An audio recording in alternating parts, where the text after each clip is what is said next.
নমস্কার বন্ধুরা, সব বন্ধুদের স্বাগত জানিয়ে চলে এলাম একটা নতুন ভিডিওর সাথে।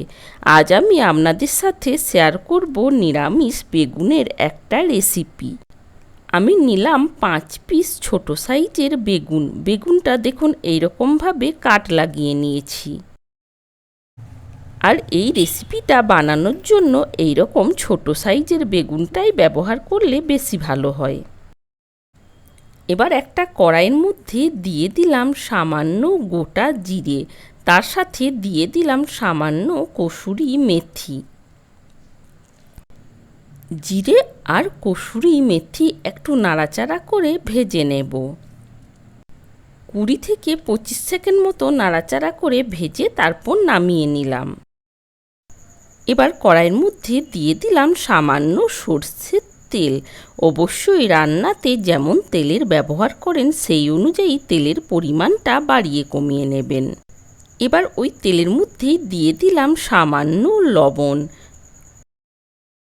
এবার তেলটা বেশ ভালোভাবে ছড়িয়ে নেওয়ার পর আমি ওই বেগুনগুলোই তেলের মধ্যে দিয়ে দিলাম। গ্যাসের ফ্লেমটা মিডিয়াম রেখে আমি এই বেগুনগুলো বেশ কিছুক্ষণ ঢাকা দিয়ে দিয়ে ভেজে নেব। একদিকটা 1.5-2 মিনিট মতো ভেজে নেওয়ার পর ঢাকাটা খুলে একবার নাড়াচাড়া করে নেব। বেশ কিছুক্ষণ সময় নিয়ে ঢাকা দিয়ে দিয়ে বেগুনটা ভেজে নেব, তাহলে বেগুনটা ভাজাও হয়ে যাবে আর নরমও হয়ে যাবে।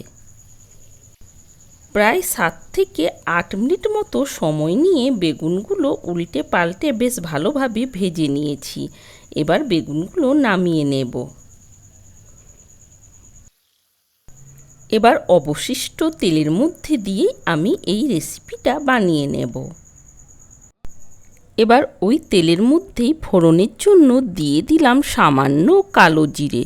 ফোড়ন থেকে একটা মিষ্টি সেন্ট বের হলে এর মধ্যে দিয়ে দিলাম 1/2 চামচ আদার পেস্ট।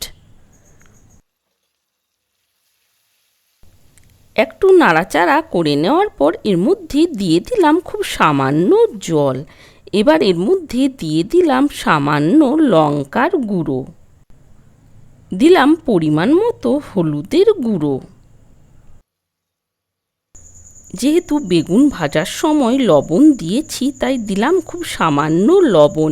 এবার 1 থেকে 1.5 মিনিট একটু নাড়াচাড়া করে কষিয়ে নেব।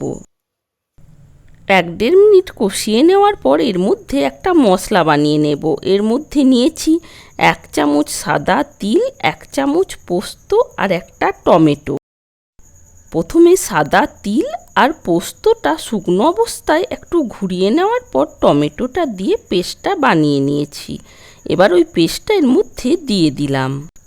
তার সাথে দিলাম মিক্সির বাটি ধোয়া জল।